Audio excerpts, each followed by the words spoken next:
Good Wednesday morning, and the final countdown is on to one of the most important space launches ever. A lunar mission, 50 years in the making. It is April 1st. This is Today. To the moon. NASA now just hours away from an out-of-this-world liftoff. People are excited and ready to go on this first chapter on our way back to the moon since the 1970s. So we're very excited. The Artemis II astronauts set for the first lunar flyby in half a century. No humans have ever flown on that rocket before. Our 4 astronauts will go out, put the spacecraft through its paces. A mission that ushers in a new era in space exploration. We're live at Kennedy Space Center, taking you inside today's historic launch, and Al's there with the all-important forecast. Coming to a close, despite escalating attacks across the Middle East. President Trump signals the war with Iran may be nearing an end. I think within maybe 2 weeks, maybe a couple of days longer. Scheduling a rare prime time address to the nation for tonight. We're live at the White House. Showdown. The Supreme Court set to hear arguments on the White House's controversial order banning birthright citizenship. The president himself set to attend, a first ever for the nation's highest court. We're there live. Stepping away. Tiger Woods breaking his silence, addressing his DUI arrest for the first time, and revealing he's now seeking treatment to focus on his health. This as new details emerge about the legendary golfer's rollover crash and the pills he allegedly had in his pocket at the time. The very latest straight ahead. Those stories, plus cashing in. Some of the most popular hotels and resorts in Las Vegas now embracing the all-inclusive trend. It's kind of what you see, what you get approached. This morning, the big gamble that could have you saving big during your next vacation and celebrating an American icon. Well, what we're going to do is get rid of all these buttons. Apple marking 50 years of innovations that have shaped the world and the many ways we all connect. We'll look back at the tech giant's groundbreaking products that have changed our lives and what could be next. Today, Wednesday, April 1st, 2026. From NBC News, this is Today with Savannah Guthrie and Craig Melvin. From Studio 1A in Rockefeller Plaza. And a very good morning to you. Welcome to Today on this Wednesday. Thank you so much for starting your Wednesday with us. Thank you for being here with us here on Today. Laura Jarrett with us as we look forward to Savannah's return on Monday. Happy to be with you on this big morning. We want to get to the final countdown to NASA's historic Artemis II mission. Yeah, check it out. A live look at Kennedy Space Center in Florida, where 4 astronauts will head to the launch pad this afternoon before the launch window opens at 6:24 Eastern Time. That crew will be the first to head toward the moon since the final Apollo mission back in 1972. The 10-day voyage set to take them farther into space than any humans have ever been. And keep this in mind. What happens today is just the first step toward an eventual moon landing in 2028 with the goal of establishing a long-term presence on the moon. We've got it all covered this morning, including a full launch forecast from Al, who has made his way down to Florida. But we'll start with Tom Costello. Tom, good morning. The big day finally here. I think this may be the biggest day for NASA in more than 50 years. We're talking about Apollo 17 that left the moon in 1972. So this is the priority this morning. NASA needs to start fueling this massive core here, right? 730,000 gallons of liquid hydrogen and liquid oxygen. And if this looks a little familiar, the solid rocket boosters, they're kind of borrowed from the space shuttle days. It's like 2 sticks of dynamite. You light these, you're going somewhere. So this mission may feel a little bit like Back to the Future. The last time astronauts visited the moon, Apollo 17, 1972. Now Artemis, the twin Greek god of Apollo, is poised to send 4 astronauts on a lunar flyby.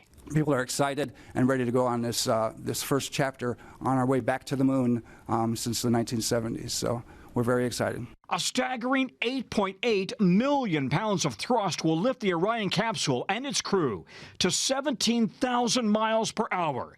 NASA Chief Jared Isaacman. No humans have ever flown on that rocket before. Our 4 astronauts will go out, put the spacecraft through its paces. But what comes next? Artemis 3 in 2027. We're going to get in a cadence of launching moon rockets in months, not years anymore. For the crew, Weissman, Glover, Cook, and Hansen, the first 24 hours will be spent in Earth orbit, testing critical systems, including a new onboard toilet, before accelerating to 24,000 miles per hour, aiming for the moon.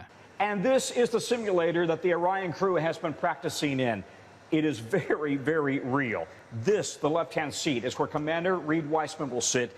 On the right-hand seat, that's where Victor Glover, the pilot, will sit. Now, the ship itself is going to fly in an automated mode and largely controlled, remote controlled from the ground. But they need to be able to take over manually in the event of an emergency. So the right-hand control here will control the pitch and also the roll of the spaceship. A 10-day, 600,000-mile round-trip mission with a huge Circle 8 around the moon and beyond. We're going to test this capsule. We're going to lay the groundwork for Artemis 3 and 4, and we're going to try and get back safely and land in the Pacific Ocean. That's what really matters to us, and that's what we should be focused on. Yeah, getting home safely is what matters. Listen, Artemis 3 set for next year, orbiting the Earth, testing more systems. Artemis 4 and 5 landing humans on the moon, hopefully in 2028.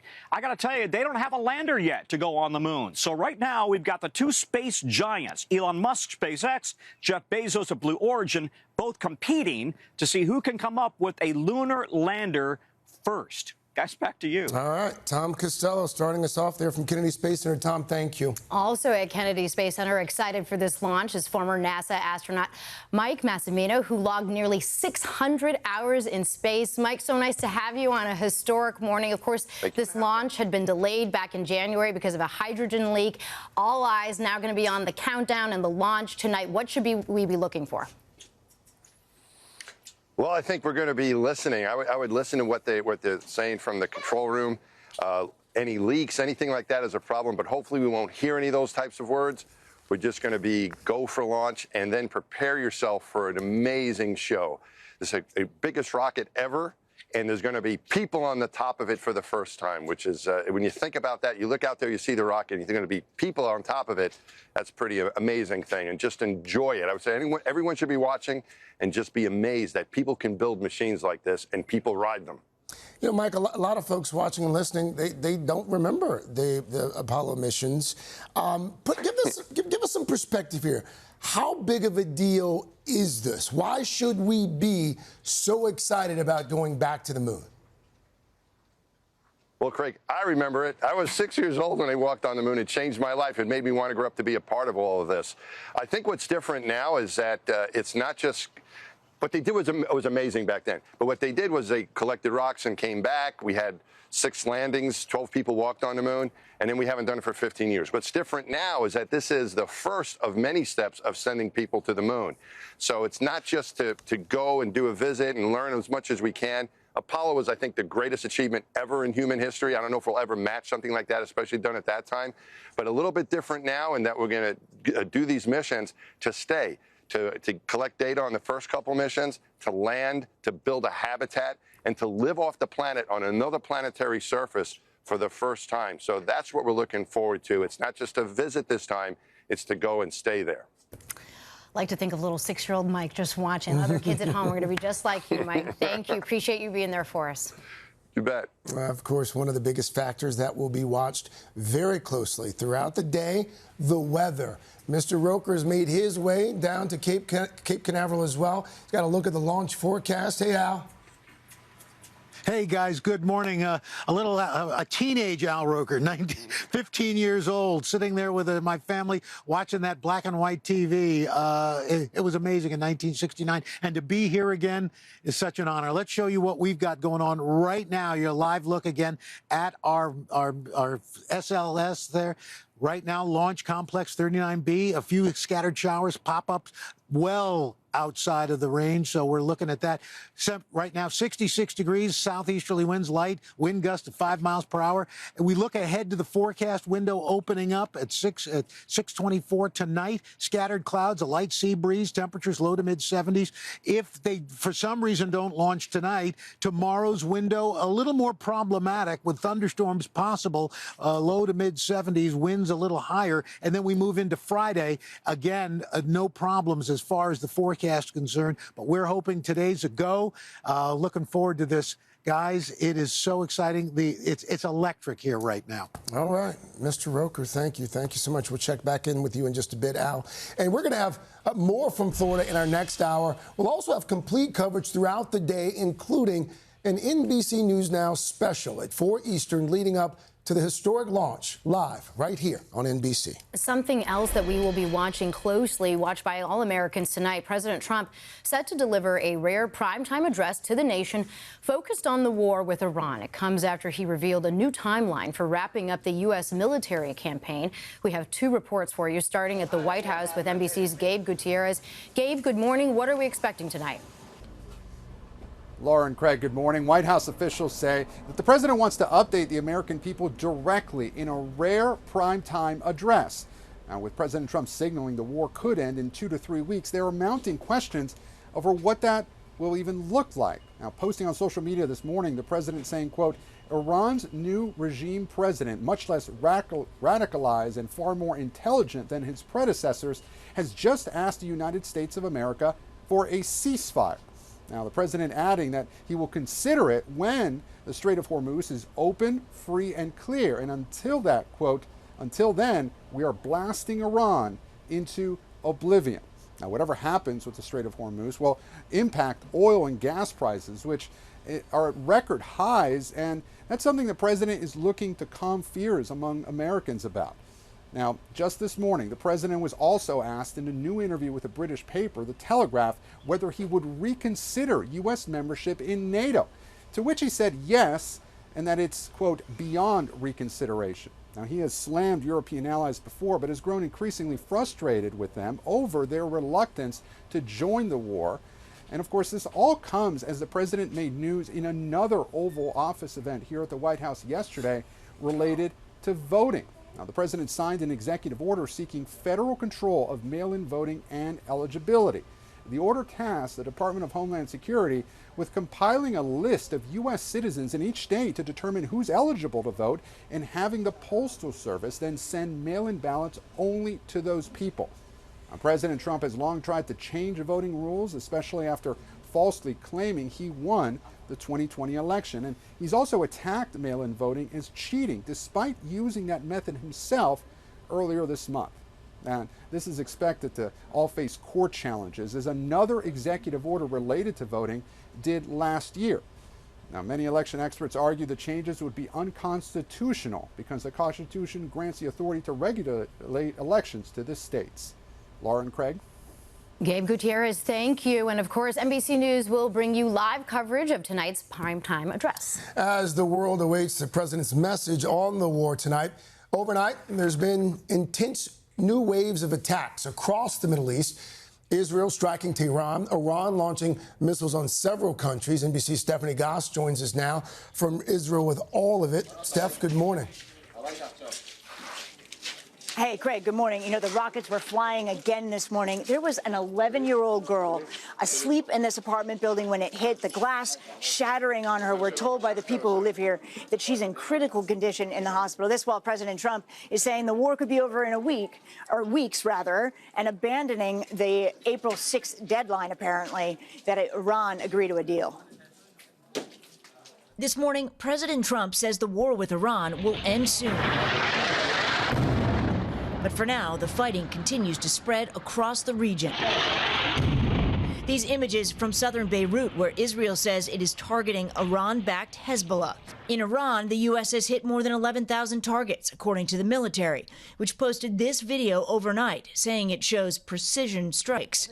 Yesterday, President Trump describing the war as nearly over. I think within maybe 2 weeks, maybe a couple of days longer, to do the job, but we want to knock out every single thing they have. His Secretary of State saying later the end is in sight. And we can see the finish line. It's not today, it's not tomorrow, but it is coming. But U.S. troops continue to head to the region, including another ship, the George H.W. Bush aircraft carrier, setting out yesterday.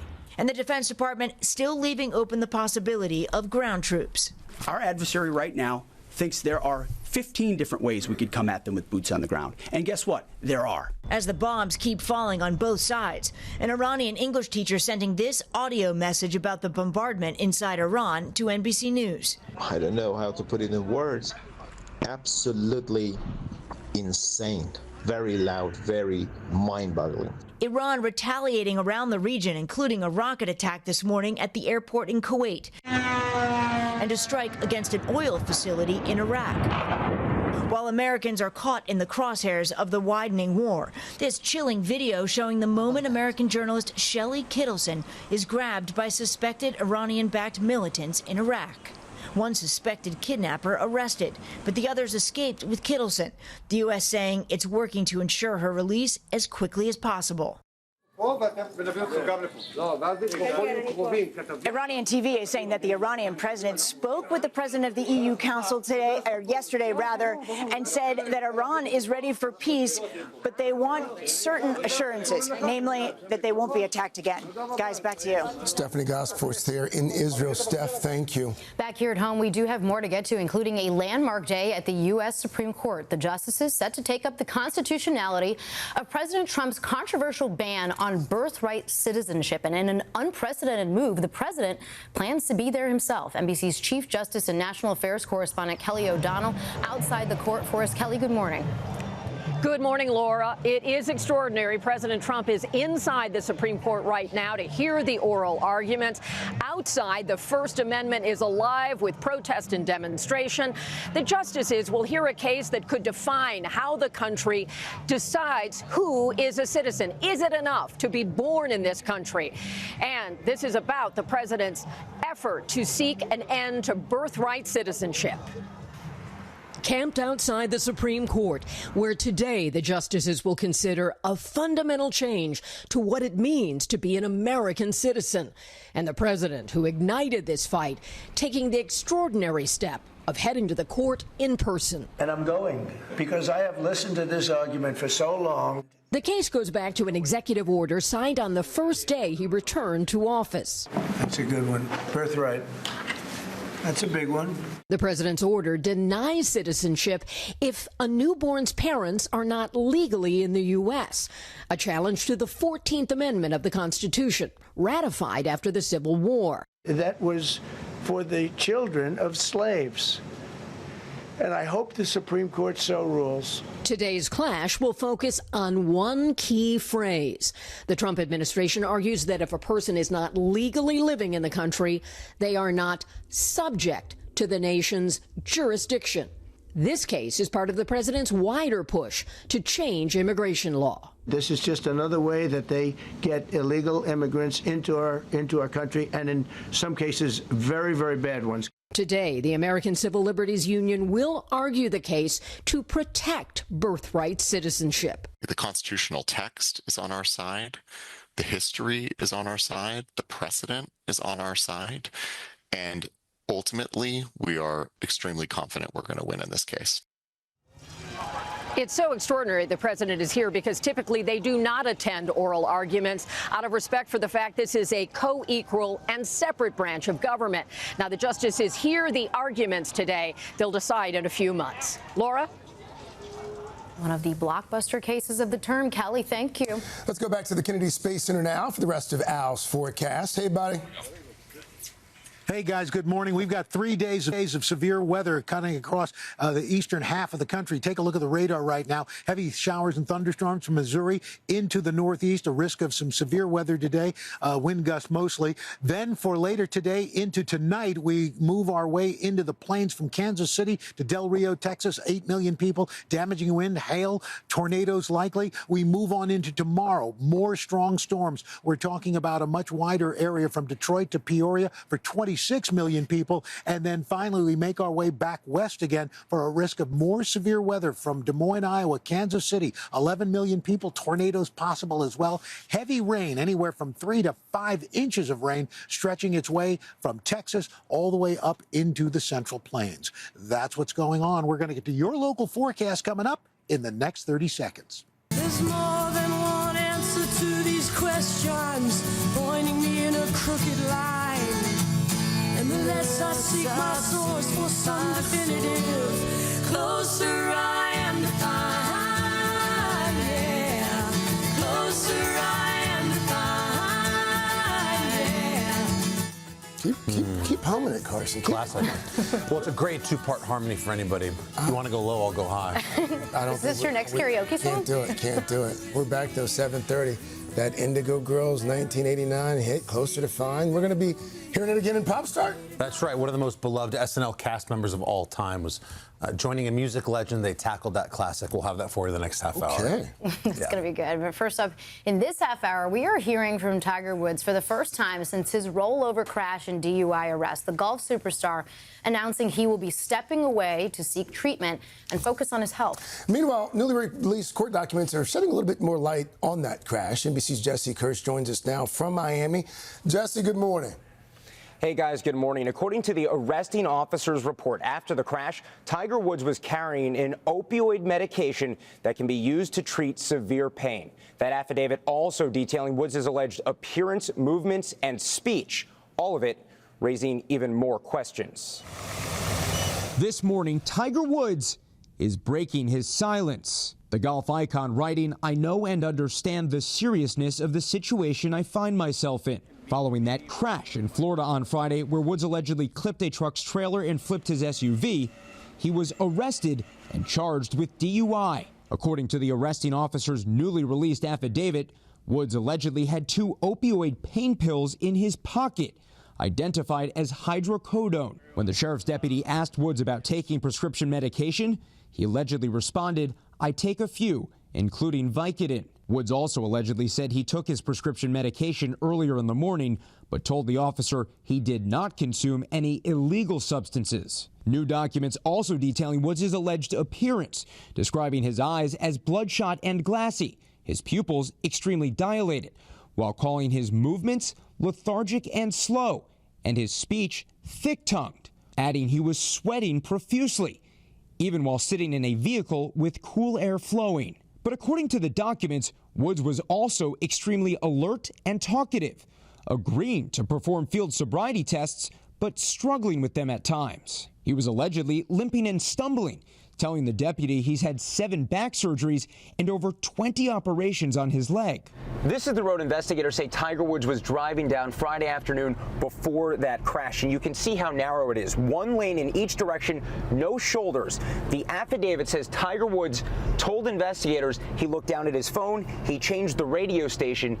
He did not notice a pickup truck slowing down in front of him. Woods has pled not guilty to driving under the influence. And now, instead of making another comeback at the Masters, golf's biggest star says, "I am stepping away for a period of time to seek treatment and focus on my health."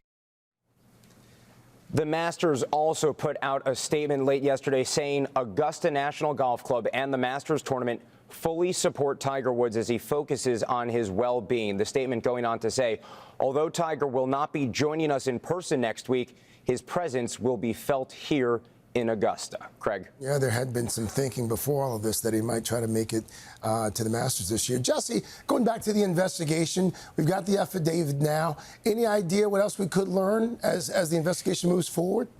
Yes, so according to that report from the arresting officer, the officer's interactions with Tiger Woods were captured on body, dash, and DUI room cameras. So there's a lot of footage potentially out there. And once that footage is redacted, we are expecting video will be publicly released, and that could come in the days ahead, Craig.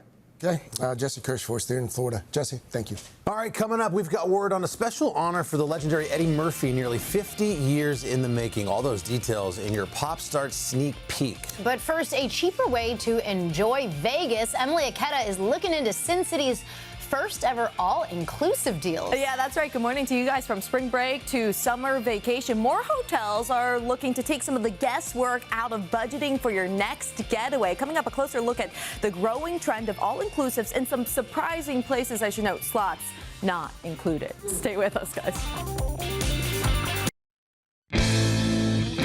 And we're back at 7:39 this morning on In Depth Today. A way to make your next vacation hopefully more affordable. Yeah, with spring break in full swing, summer on the way. A growing number of travelers are exploring all-inclusive options that are now being offered in some rather unexpected places. Vegas, anyone? What do you think? Emily sees Emily Aketa is here with more. Hey, Emily. Guys, I'll start booking our tickets now, right? Good morning to you. Look, no one likes costly financial surprises on vacation. $30 cocktails, $40 for parking, a $50 resort fee. And with travelers complaining they're being priced out, some hotels and places like Las Vegas are trying to lure them back as all-inclusive pricing goes mainstream. At a time when the cost of travel is soaring, the prices here are actually insane. Some hotels are rolling the dice in the all-inclusive space in an effort to win over price-conscious consumers. This is how you do Vegas. Including MGM Resorts International in Las Vegas, offering a package for 2 people starting at $330. It covers a 2-night stay at the Excalibur or Luxor hotels, breakfast, lunch, and dinner, 1 beer or wine per meal, parking, tickets to a show, and even resort fees. Plus, they're throwing in a ride on the famed Big Apple coaster. Do you all realize how inexpensive that is for Vegas? While some question the quality, others say it sounds promising. You know that it's just the price that you paid, it includes everything, and that's easier. Travel bloggers Tanya and David Vernelli are no strangers to all-inclusive deals. It's kind of what you see, what you get approach. The fees are such a big thing in Vegas now, so just knowing what you're paying up front is very helpful. Searches using the all-inclusive filter jumped 60% on Hotels.com in 2024. Such offerings have long been popular at beach resorts in Mexico and cruises in the Caribbean, where travelers continue to set records. But now they're making waves among mainstream brands too, including Hyatt, Hilton, and Marriott, who are expanding their all-inclusive options. The W Punta Cana marked the brand's first all-inclusive when it opened its doors last year, while the Conrad Complete will roll out at Resorts World Las Vegas this summer, promising an inclusive experience worth over $800 with dining amenities and exclusive access for $150 per guest per night. Brands hoping to improve their luck among travelers weary of resort fees, inflated drink prices, and exorbitant parking costs. This bottle of water was $10 at this hotel. The number of visitors to Las Vegas was down every month in 2025 compared to the year before, dipping as much as 12% last July. Do you think we're going to continue to see all-inclusive offerings expand? With unpredictability in terms of the economy, as well as just the general temperature out there, we wouldn't be surprised if people look towards more predictability in the type of travel that they choose to purchase, like an all-inclusive. So this sounds good in theory, but how do you know this is really a good deal? Yeah, is it too good to be true? Well, a good way to check on that is look at the recent reviews to gauge the quality of the place. You also want to check the cancellation policy. You're paying a lot up front, so you may want to wait to make that booking. And then, of course, do the math. Are you really going to be taking advantage of all 3 meals a day? Look at the prices in restaurants in other areas. Do you like the shows that are being offered? You want to make sure if you buy into an all-inclusive that you're going to take advantage of it. That makes sense. That makes sense. I will go and check all of this. Okay? On the ground, investigative reporting. Thanks, Emily. Thanks, Em. Time now for another check of the weather. For that, we'll head back down to Al. He's at the Kennedy Space Center ahead of tonight's launch. Yeah, we're really excited about that. Also excited about some of those warm temperatures we're talking about. Some records possible depending on which side of this frontal system you're on. Behind that front, significantly colder. Ahead of it, record warmth. We're talking temperatures that could set records from Bridgeport all the way down to Norfolk. But behind the front, temperatures cooling down. Today, we expect to see 83 in Norfolk, 84 in Atlanta. That's 15 degrees above average. Paducah, 85 degrees. But behind that front, those temperatures take a bit of a tumble. We are going to be looking at temperatures that are way below average, anywhere from 15 to 30 degrees from Des Moines to Buffalo, New York. And then for the next 3 days, temperatures start to warm up again. By Saturday, Boston, you're at 66. Lexington, you're at 79 by Saturday. That's what's going on around the country. Here's what's happening in your neck of the woods. And that's your latest weather, guys. All right, Al, we'll come back to you in just a moment. We're going to have a closer look at today's launch in our next hour. How about a little PSSP, though? We got a good one for you today, guys. We're going to relive some of Eddie Murphy's most iconic moments. We're talking about lines from classics like Coming to America. LJ, would you like to? Favorite movie. Good morning, my neighbors. That's right. Or Is There a Problem, Officers? And, of course, this one. What do you know? Oh, this is going to be fun. We can stay up late, swapping manly stories, and in the morning, I'm making waffles. So the American Film Institute is gearing up to celebrate the comedian and actor's decades-long career. Netflix announcing they're going to be broadcasting the special tribute to Eddie Murphy set to honor the man the AFI calls the most commercially successful African-American actor in the history of the motion picture business. And you can find the big show streaming, again, on Netflix on May 31st. I'm glad we're giving Eddie his flowers. Yeah. Well deserved. Be a good one. Well deserved. Looking forward to the full pop start. We got a JBH sighting. Yes. We do. Very rare. Okay, if you're going to enjoy heartwarming reunions, you're really going to like this morning's boost. Right after this. We are back now at 7:50 with Jenna's Morning Boost. All right, let's boost it. What's better than reuniting with an old friend? Check out this heartwarming moment when an 8-year-old girl surprised her classmates making a return to school after 2 months away while recovering from spinal surgery. And she walked in to the warmest welcome back.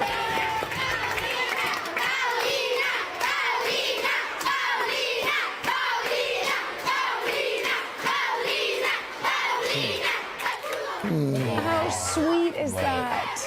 Oh, I mean, you know that she probably hasn't had an easy 2 months to come back and see all of her friends chanting her name. You can really see it in the kids' faces. You know, they missed her, and it's so, you know, authentic. It's not like their teacher just said, hey, let's give her a warm welcome. Welcome back. No, and it proves that love, like kids feel that people.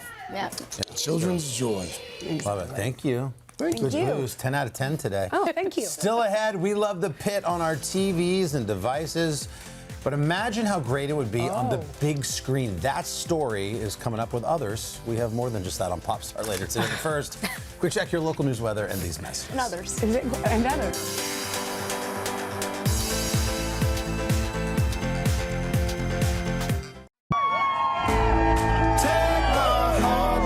Hello to our students at Delta State University. Let's go finding Okra.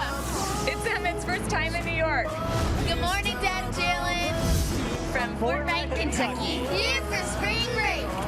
We love you, JoJo. Today is our 29th anniversary. Good morning, Bobo and Grandma. Visiting from Green Bay, Wisconsin. Puyallup, Washington. Hollis, Maine. Loomis, California. Broomall, Pennsylvania. And Rochester Hills, Michigan.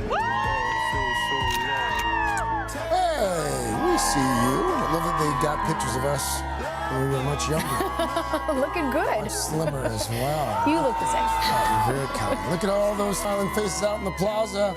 Cannot wait to get outside, say hello to them. We'll also explain why a number of them are holding Yoshis. They have a little bit of a treat out there coming up. Yeah. Thank you so much for starting your Wednesday morning with us. Thank you again to Laura Jarrett for Savannah today. Savannah, of course, going to be back right here in Studio 1A on Monday. For now, though, let's get right to your news at 8. And once again, we start with a final countdown to NASA's historic Artemis 2 mission.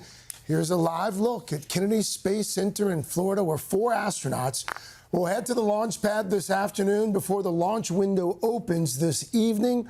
Tom Costello is in Florida with the very latest. Tom, good morning. Yeah, good morning. So at this very minute, NASA is fueling this giant tank here, 730,000 gallons of fuel, this orange tank right here. On the sides, the solid rocket boosters, as Mike Massimino says, these are like sticks of dynamite. You light these things, you're going somewhere. Launch window, as you mentioned, opening at 6:24 p.m. Eastern Time. It's a 2-hour window. The astronauts, believe it or not, are still asleep. And you may say, what? They don't open and wake up until 9:45 a.m. because they're already on mission time. The clocks are set differently. So then they will walk, they'll suit up, well, they'll have breakfast, suit up, then they will walk out at about 2 p.m. or so and head out to the pad for that long countdown process to begin. This is what NASA has been building for years, right? A return mission around the moon, looping, not an orbit, but a loop around the moon, and then returning after 10 days, 600,000 miles in total. And if all goes well, then Artemis 3 next year will be in orbit around Earth, testing out more systems, docking procedures, and then Artemis 4 and 5 landing on the moon as soon as 2028. So it all starts today. This is a critical test involving this entire brand new Artemis system, and up on top, that's the Orion spaceship. Guys, no human has ever flown in this before, so they've got a lot to test out, to check out, before they're really comfortable that they can then go from Earth orbit onto the moon. History in the making, Tom Costello. So very exciting. Tom, thank you. Al is going to have a little bit more on the all-important launch forecast in just a bit, and you can find special live coverage of the historic liftoff starting at 4 p.m. Eastern on NBC News Now and 6 p.m. right here on NBC. Well, President Trump will address the nation tonight to deliver an important update on the war with Iran. The president saying during an interview with NBC News that the conflict is coming to an end. NBC's Gabe Gutierrez is at the White House once again for us with the preview. Gabe, good morning. Laura, good morning. President Trump now says the war could end in 2 to 3 weeks, adding the U.S. is negotiating with a new Iranian regime that he considers much more rational, but that it doesn't matter whether they come to the negotiating table because the U.S. has destroyed so much of Iran's capabilities.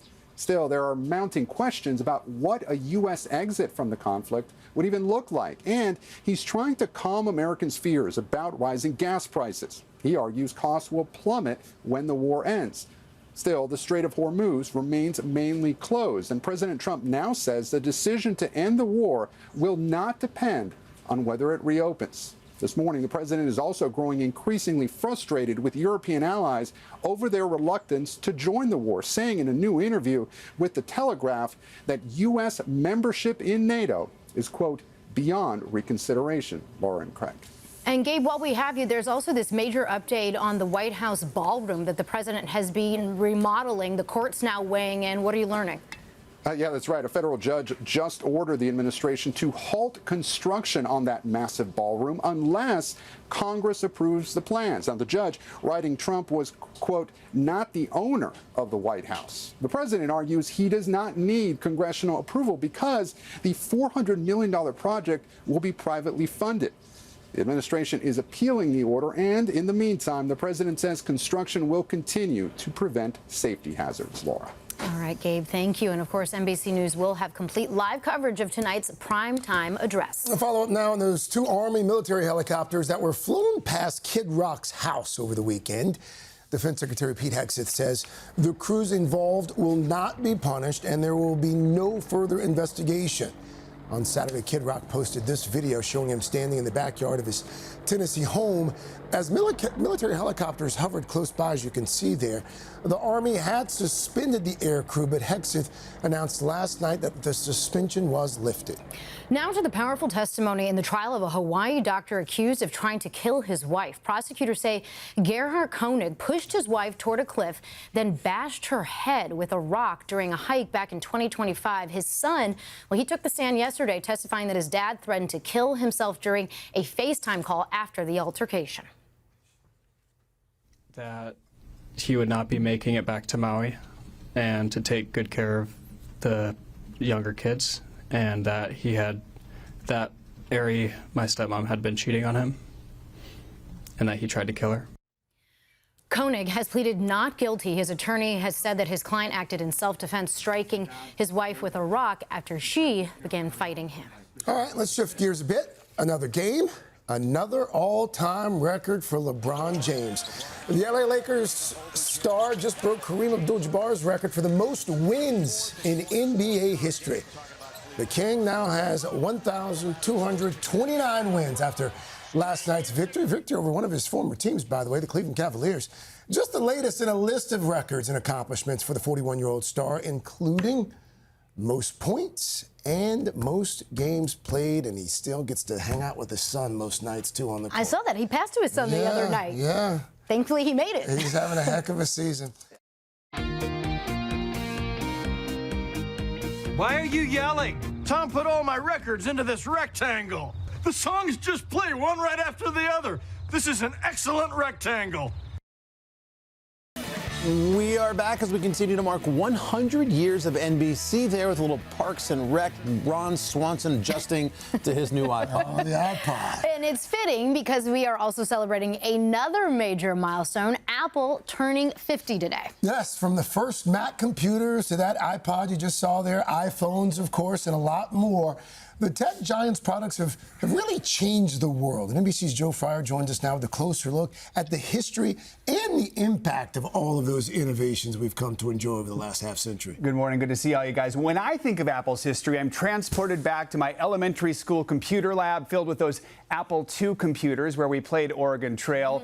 Then we upgraded to the Macintosh and went from the big floppy disks to the smaller ones. So many memories from a company that officially got its start 50 years ago today. It was April 1st, 1976, and it's clear the founders were not fooling around. Odds are good that today you'll use an app. There's an app for that. Listen to a podcast. Hello, everyone. Welcome to another episode of Good Hang. FaceTime a friend and read an email with the seminal signature "Sent from my iPhone." Just some of the ways Apple has redefined our lexicon. Hello, I'm a Mac. And I'm a PC. While reshaping the world. This is the new MacBook Air. That history's now on display at the Long Island Museum, where Kevin Linnane is sharing his wide-ranging collection of Apple products spanning all 50 years. Everything about them, they're just intertwined with our own cultural history. The company was famously founded in a garage, started by two college dropouts named Steve Jobs and Steve Wozniak, plus a third co-founder, Ronald Wayne. Their first product? This is the Apple I. Yep. It was bare bones, no monitor, no keyboard, just the internal guts we usually don't see. And it was up to you to add your own peripherals, keyboard, power. Linnane discovered that Jobs actually numbered his device. The 50th Apple I ever produced. A year later came the far more popular Apple II. I hopped on his Apple IIe. Oh, it's sunk. To play a game of Frogger. As the company looked to grow, in 1983, Jobs convinced a businessman named John Sculley to leave Pepsi Cola and become Apple's CEO. He gets up close to me, maybe 18 inches away, and he said, "You want to sell sugar water for the rest of your life? Or do you want to come with me and change the world?" But the two men had a falling out, at odds over whether to prioritize the Apple computer or the Macintosh. In 1985, Jobs departed the company, only to return 12 years later. Steve Jobs 2.0 was obviously far more mature, had learned a lot. And so Steve ended up being not only the brilliant visionary that I knew when I met him, but he also had grown up. Jobs focused on revolutionizing design, paving the way for groundbreaking innovations, like the iPod and, of course, iPhone. But what we're going to do is get rid of all these buttons and just make a giant screen. Experts will tell you the biggest change to the mobile revolution wasn't the phone, it was the App Store.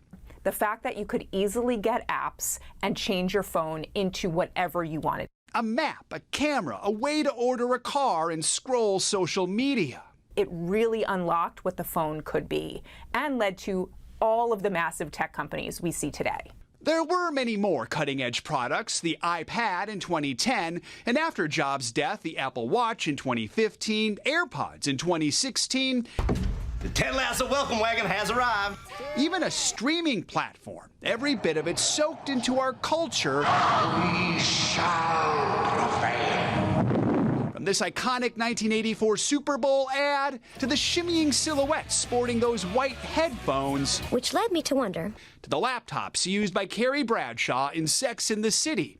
One of them even sat in the Smithsonian. Far sleeker than Apple's first attempt at the portable computer. It is quite a bit heavier, as you will find out, than a normal laptop. Oh my goodness, yeah. A reminder, not every product was a hit. I mean, ever heard of the Lisa computer? Yet Apple's story is one of progress. 50 years of growth from the garage to the globe.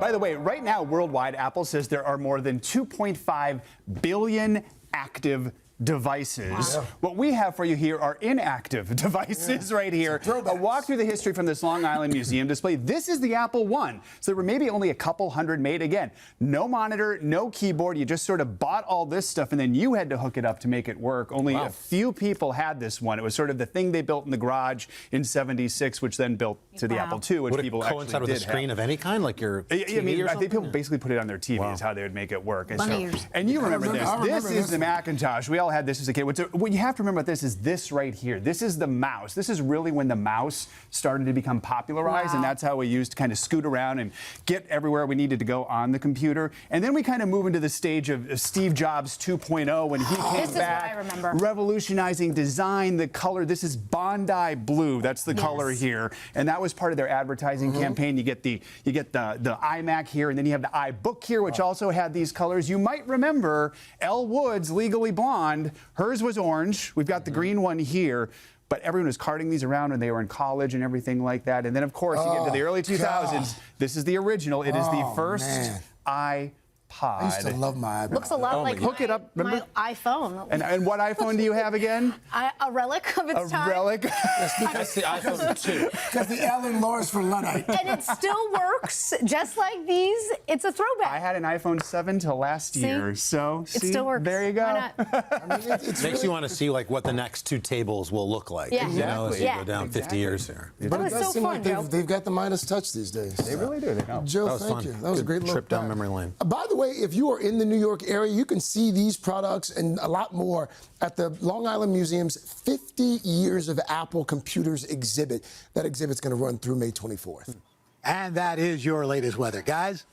All right, Uncle Al, thanks so much. We miss you here in Studio 1A, but it is pop start time, and we're going to start with Noah Kahan. The Grammy-nominated singer is opening up about life post-Stick Season. That was the 2022 album that launched him into the spotlight. Netflix now releasing the first trailer for its Noah Kahan Out of Body documentary, following the artist as he worked on the follow-up album while facing the mounting pressure of what comes next. I didn't know what my own voice was, and suddenly I was thrust back into Vermont. 3, 2, it kind of changed everything. It finally felt like there was some kind of story in the music. Once called me forever, now you still can't call me back. I know that I'm most happy when I'm home and when I'm making music, and that's what I'm kind of most scared of. You want to take a break from it? That I have to be like at my mom's house, that I have to be in Vermont, that I have to be struggling or in pain to make music. Wow, I mean, I love how honest he is in this documentary. It really goes there and so vulnerable. It's going to be great for people to see. Noah Kahan Out of Body is the name of it, and it starts streaming on April 13th. Great new record, too, by the way. Speaking of music, Brandi Carlile, the 11-time Grammy winner, sitting down for the latest episode of Amy Poehler's podcast, and during the chat, they channeled another great duo, the Indigo Girls, for a little impromptu performance of their classic Closer to Fine. I went to the doctor, I went to the mountains, I looked to the children, I drank from the fountains. Girl, you got it. Amy Poehler's got a nice voice. Very good voice, or just anybody that sings with Brandi Carlile sounds good. No, well, in that song you get exposed a little bit because Yeah. you're singing a different harmony. But Yeah. I think that's a little rosé time, and that song comes up. For, Oh my for two gosh, people who I love would to sing sing that together. with Siri Daily, like Well, right now. I've heard Siri and Savannah sing that, Yes. and it sounds pretty good. Yeah. Guys, we're going to continue now with one of our favorite shows, The Pit, the hidden medical drama, almost done with another brutal 15-hour shift. At 7:15 already. Just a few more loose ends to tie up.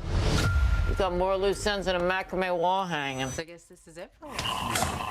All right, well, fans are wondering exactly how all those loose ends are going to tie up. Well, guess what? We're going to be able to watch The Pit Season 2 finale, if you can imagine, on the big screen. Wow. The last episode heading to theaters as a special healthcare appreciation event with free admission to Alamo Drafthouse Theaters.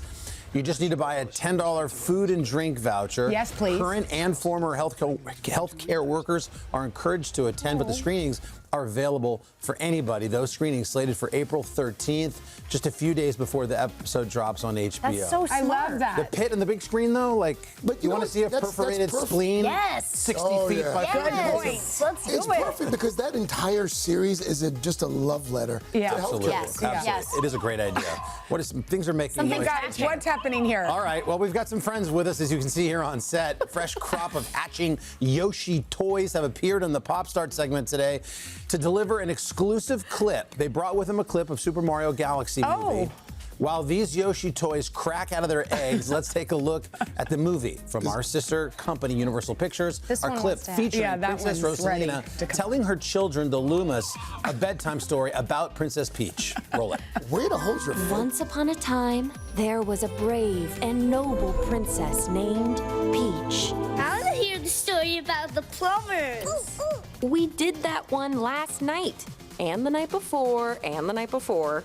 Plumbers, plumbers, plumbers, plumbers, plumbers, plumbers. Okay. Woohoo! I hooked on the brothers. And they're oh my hatching. gosh. Oh, it's all happening here. Whoa, look, his eyes These are turning on. incredible toys. They are, look at that. That is happening on its own. Whoa, here he comes. Wow. Hi, Yoshi. Oh, you was controlling it. Wow, these are No, cool they're toys. They control it. They're just That was timed automated. perfectly.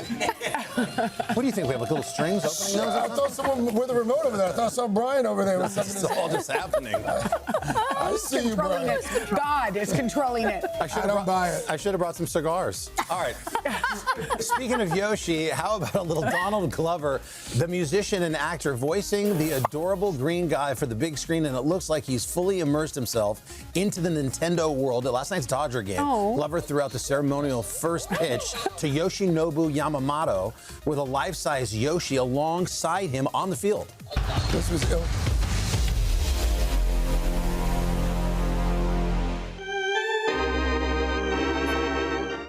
Not bad. The Super Mario Galaxy movie. This is all we want to tell you. Yeah. It's theaters today. Can I say we got Beautiful to see weather. it early, and it's so your kids love it? yes, See, it's yeah. so good. Same here. Run. Love it. Isn't it Run. great? Yes. That's your pop start today, guys. Back now at 8:30 on an exciting Wednesday morning on the Plaza in celebration of the Super Mario Galaxy movie in theaters today. We've got this awesome tunnel, launch stars out here, what we always wanted. Just go through that tunnel of stars. Oh, wow. It's like we're in the game. We are. The crowd is hyped. They got toys, they got swag. Super Mario Galaxy swag and toys for everybody here. Also, everybody in the crowd is going home with Luma shoulder pals. They're so cute. You can put them, they like magnetize, right? Shoulder. I've seen those. Like having a little buddy there. Plus character plushies and Yoshi popcorn buckets. That's not all. Everyone here also going home with tickets to see the movie. Whoa. You're all going to go thanks to our friends at Fandango. You get a ticket. You get a ticket. You get a ticket. And we'll say it again, the Super Mario Galaxy movie is in theaters today. Enjoy the movie, guys. You know what? I mean, from time to time we do these giveaways, like we give away swag. I don't think we've ever given away this much movie swag. This is a lot. Ever. Everyone's got a Yoshi. It's good stuff. Meanwhile, we do have a busy half hour coming up. Brian Chung, B. Chung is here with a look at how more and more folks are keeping up with the economy by taking on side gigs, these side hustles. He's going to show you how you can join in on that trend. Then on the third hour, the story behind a beloved brand that's been bringing a splash of color to family kitchens for generations. Dylan is going to take us inside the Fiesta Tableware Factory to see how they have been handcrafting these favorite dishes for nearly a century. I love that. You guys, Willie Geist is back as my guest co-host on the fourth hour, and this morning we're going to be catching up with a Hollywood legend, Sharon Stone. Love Sharon. Welcome back. It is April 1st, the start of Autism Acceptance Month. And in honor of that, JBH has a very special book club pick. You guys, I am so thrilled to announce our April selection. It is Upward Bound by Woody Brown. It's the often untold story of life with a disability, a fictional peek inside a community in which friendships are formed when words are not always spoken. It's deeply heartfelt and moving, and the reason it's so authentic is that the author brother understands autism firsthand. He's non-speaking and breaking barriers every single day. People were one letter at a time. Woody Brown articulates what's on his mind and what's in his heart. I never thought it possible. Brown is autistic and non-speaking, and with the help of his mom, Mary, uses a letterboard to communicate. It's also how he wrote his debut novel, Upward Bound. Upward Bound, this beautiful book that you dedicated to your mom, Woody. How come? Without her, there is no me. Woody was diagnosed with autism when he was 2 years old. We were told that he was intellectually disabled. He would never learn to read. He would never graduate high school. Mary became his fiercest advocate. I learned how to do this, and then I had the school district give me the textbooks that the typical kids were working out of, and we would do little lessons. Her lessons paid off. Woody did graduate high school with the class of 2017. But when Mary realized Woody's next step would be an adult daycare, she quit her job to be a voice for her son.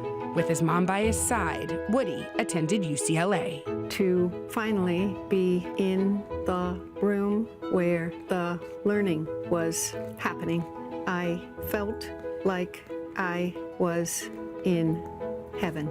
We came to realize that he had real potential for a productive and happy life. And an unbelievable creative mind. Who knew?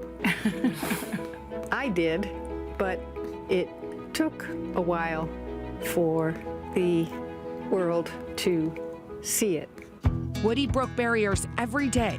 He received the English department's top writing honors, made history as UCLA's first ever non-speaking autistic graduate, and went on to complete his MFA in creative writing at Columbia University. His novel is about an adult daycare facility for the disabled, providing insight into the hearts and minds of an often overlooked community. There's this passage in the book that I want to read. Autism on my end of the spectrum is like ADHD times 1,000.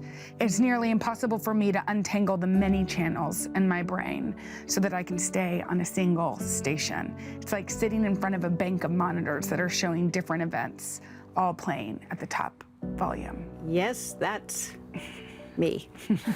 I want mostly for neurotypical people to see that we have inner lives and dreams like anyone else, so they are more inclined to treat us like human beings. This book is hilarious. Humor is a big part of your writing. I'm a funny guy, and everyone likes to laugh, even when the subject is so serious. You're about to publish your first novel. What are you reflecting on in this moment? How far I've come from special ed and being constantly underestimated and disrespected. I never thought there could be a life like this. Oh my gosh, I want to cry. What a story. Is he not amazing? We want to Amazing. thank McNally Jackson Bookstore for hosting us.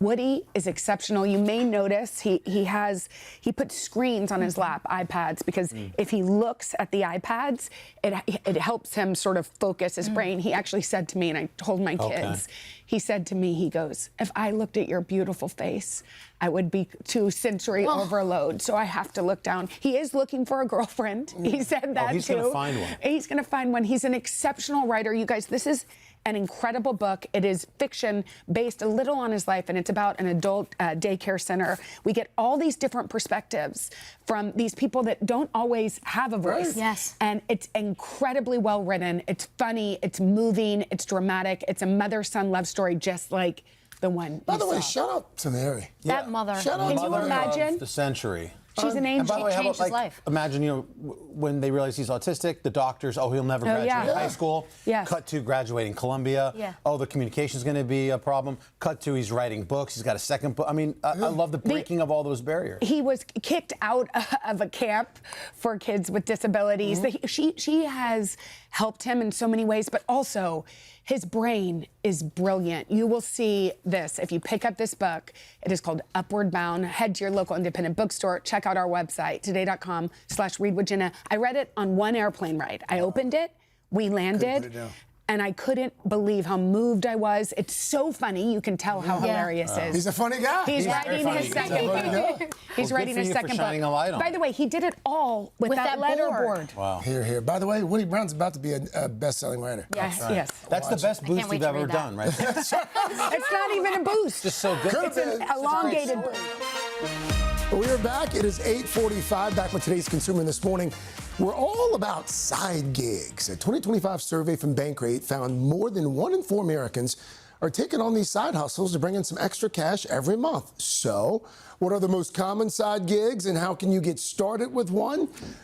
We brought in NBC's business correspondent, Brian Chung. He's here with those answers because this is his main gig. He has no side hustle. This is mostly the gig. So is this being driven in part by the rising cost of just about everything? Is that what's behind this? And how much are people making on average with these things? Yeah, look, a lot of people are saying in this economy, it just helps to have a few extra dollars coming in to supplement that income. 27% of Americans, according to Bankrate, do have a side gig. And Ted Rossman over at Bankrate tells us that he expects that number to go up because of the rising cost of living. Groceries are getting more expensive right now. Oil is getting more expensive. And for that reason, a lot of people are saying, hey, just having something on the side is definitely going to help me pay those bills, make ends meet, have a little bit more cushion. But when it comes to how much money is actually coming in, again, it's not supposed to be the main gig. And so for that reason, the numbers are going to be a bit lower. But nonetheless, the average is about $800 a month. I should point out that that's skewed by some big time or money makers in the side gig space. So the median is going to be a little bit closer to $200 a month.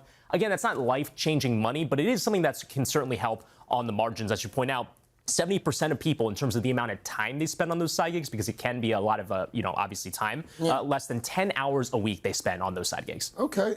In terms of the most common side gig, I would imagine like an Uber driver or DoorDash? See, that's the thing. You would think that ride sharing would be among the top ranked ones. It's actually not. The top 3 would be online sales, so people opening up, let's say, an Etsy shop or selling things on Depop or eBay. Food delivery is a big one too, driving for Uber Eats or Grubhub, Seamless, any of those services. But then lastly, professional and business services, which kind of aren't really related to the other two. That could be starting your own business, but it's also things like freelance writing or consulting. So again, these are a wide range of different types of online gigs. Obviously, ride sharing is one big one, but it looks very differently depending on what you're doing. So if someone is watching or listening right now and they're like, you know what? I might want to take on a side gig. What should they consider before doing it? Yeah, well, this is where I'm going to get a little bit deep. And it's first off, just thinking about what you're good at. What are hobbies, for example, that you just like to do in your free time that maybe you can monetize? So think about your passions, take a look at your unique talents, and also think about the advice that you tend to get asked by friends. If people come to you and they say, hey, I know you're a great writer, maybe that means that you could have a successful career in some freelance writing. Or maybe you're a great interior decorator. Hey, help me design my... Laura Jarrett. That's a side gig right there. Exactly. Yeah. So, again, if that's a common thread in conversations at, let's say, for example, dinner on the weekends, then maybe that's something that you can monetize and turn into a side gig. If you want to do it, but you're a little skittish, are there resources available at your disposal that could help you? Yeah, there are plenty of resources. And again, given that what I just said, one of the top ranking side gigs is selling on online marketplaces, places like Depop, Etsy, eBay, Poshmark are all places where in just a few minutes you can start a seller profile and begin selling, let's say, knit goods or clothing that you might make on the side and actually monetize it. And then there's also TaskRabbit. This is a way that you can just pick up a few jobs here and there. Let's say you're really good at building IKEA furniture. That's something that you can do and go around town and help people build some of that stuff. Fiverr and Upwork are another. Yeah, so these are other areas where you can post freelance work. So let's say, for example, you're a writer or you write copy, you write poetry. That's an area where you can post your types of services and match with people that need a freelance writer if they're working on a certain project. And lastly, social media. Leverage social media. Facebook, LinkedIn, Instagram are all great places to put an ad on, let's say, for example, your Instagram story. You say, hey, here's what I'm good at. I can help out. What would Brian Chung's side hustle be? What was your side? You know, at one point I was reselling sneakers. I stopped that. With the main gig, I've got my hands plenty full. All so. right, Brian, thank you. Carson, what you working on, man? Oh, there hey guys, we got it going on back here. We're mixing it up. We got a cornflake casserole. We've got this beautiful strawberry cake bar. Remy Cruz Parsons has outdone herself and is going to get us, whether it's breakfast, late night snacks, whatever it is, one pan bakes you need to learn how to make, and we'll do that. But first, this is Today on NBC.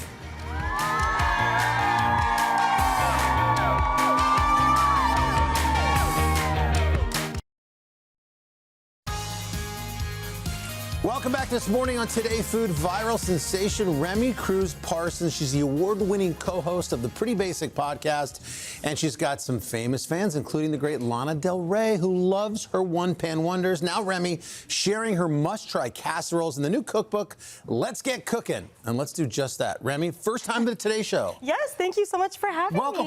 Tell me about the Lana Del Rey connection. That was at your wedding? She was at my wedding, yes. So I actually went to a music event, an award show with my best friends. We were waiting as fans in the entryway. She walks in, she starts fangirling over us, we're fangirling over her, right. And then we started a friendship after, and she's just like the sweetest, most down-to-earth person in the world. Love the internet. Yes, I know, right? We got two different things we're going to do today, and let's start. You and I both are from California. I don't know how much history you have in the casserole hot dish world. Where does this come from? I would say this is my, knowledge of casseroles. My mom was making this since I was a kid. It was my favorite, my brother, and my favorite thing to eat during the holidays. It still is. But other than that, that's kind of like the knowledge of my casseroles. My husband is from the Midwest, so like I've learned a lot more, but this is the best casserole. It looks good. Let's get to it. What do you need me to do? All right, so we're going to start with our wet mixture. We have our sour cream here. We've got some caramelized onions. Yep.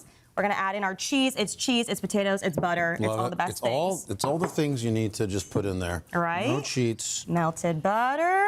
Okay, gotcha. You want to put this in. We've got some condensed cream of chicken soup. Oh, interesting. Yeah, that just makes it really nice and thick and delicious. We've got some onion powder, garlic powder, a pinch of salt. Okay, Feel free to throw that in there, and then mix it all up. Okay. Spatula, whisk, whatever. And you have egg in here, right? No egg in there. No egg, okay. That's just all the wet mixture. That is the Midwest fantasy right here in this bowl, I would say. Okay, perfect. Isn't that delicious? And then this is sort of it. I mean, yeah, this and it's that easy. Yeah. It's that easy. So we're over here now. We've got our cornflakes. So it's a cornflake, cheesy potato casserole. Do you treat the cornflake at all? You put butter. Butter, of course. It's a casserole. So we're going to add lots of butter. We got our melted butter Craig, here. you had a bite of this casserole yet? I like it. Isn't that good? I love the texture on top, too. Yay, okay, that's the thing. That's the thing. like So the that a lot. cornflakes add a nice crunch. I will say, when I told my mom I was coming on the Today Show, she was like, tell them you put way too many cornflakes on there. What is her deal? She doesn't like your cornflake measurements, I've heard. I don't know. I mean, I will say she You can't taught have me. too many. Look, it looks delicious. That's what the I'm beauty saying. shot. Okay, and she taught me how to cook, but she also doesn't measure. So I'm like, I actually don't even think she knows Classic what mom. 6 cups is, if I'm being honest. But we're going to take that wet mixture now. We've got our shredded hash browns in our casserole dish. Go ahead and throw that right on top. All right. And spread her on. Okay, You can also mix it if you want in, but I like it with like the layers. I think it's fun and it makes it just a little bit easier and a little bit less messy. Okay. Right on top. Beautiful, beautiful. Working it. Yes, amazing. It's all going to melt down too, so it's not serious. It's fun. It's easy. Okay. And then once our cornflakes are all coated, all you do is you just put these right on top, just like so. So you Little messy. started the old-fashioned way, right? TikTok, YouTube. I started with YouTube, yeah, 13 all that kind of years stuff. ago. That's amazing. Yeah, it's And then been an amazing The journey. cookbook came last. Did that work out in a good sort of chronological order for you? Yeah, I mean, again, I've been cooking for 13 plus years, so for me, everyone's kind of seen the origin of my cooking journey and cooked alongside me. Yeah. And now, beautiful, perfect, amazing. They've been able to cook with me. There she is. There you go. Yes, Yeah, we're actually going to cover it, and we're going to cook that for like 40 minutes. Take the foil off. 40 minutes, that's it. 40 minutes, No, yes, butter and then we that. let it get nice and crispy on top. It looks beautiful. We've got, the crunchy cornflakes. You've got the creaminess, the potato. It's Beautiful. perfect. I mean, it's a great holiday dish. It's great for Easter coming up. Oh, that's so good. I mean, it's like all the best things in the world. Oh my gosh. Right? It's great. What about the Delicious. dessert? We're Oh, moving that's on to dessert ridiculous. now. Also, I mean, again, that's like- in we a have a minute casserole for dish. dessert, Oh so my God, let's we go. gotta go quick. Okay. We've got our Oh my dry God, mixture that's over here. incredible. Yay! It's just flour, That's better than an au baking gratin powder, potato. salt. It's like with the crunch. We've got Okay. our butter and our sugar. We're creaming that. We're Yep. gonna add our eggs in. 3 We're gonna add eggs, our vanilla. vanilla extract. We're moving quickly, so we're gonna add the dry mixture in. Okay. And then that's gonna come together. Movie magic. We've baked Frozen it already over strawberries here. are fine down here? Yes, frozen strawberries are fine. We've got orange zest, orange juice. We could throw that in, some sugar Yep. and some salt. And We're this is gonna just a strawberry little cake bar. bar here. Exactly. We're going to basically boil this, get this all together into a nice, delicious sauce. Oh my God, add it that's on so top. sweet and delicious. Crumble mixture on top Guys, of that. I like the heavy crumble. Yes. Heavy Me crumble. too. Pro that. Thank yes. you, guys. So easy. Thank you. Thank you. Your mom's Oh my going to be gosh. so proud. I love it. Thank Yeah, you. shout I out to Mom. appreciate it, Remy, guys. thank you. The cookbook, Let's Get Cooking. You can find Remy's casserole recipes on the website, today.com/food. Excellent job. Thank you so Come back and much. see us again. Of course. Thank you. We're back after your local news, weather, and these messages. Hey, thanks for watching. And don't forget, you can catch the Today Show every morning on NBC or take Today when you're on the go. Just follow the Today podcast on Apple Podcasts, Spotify, or wherever you listen.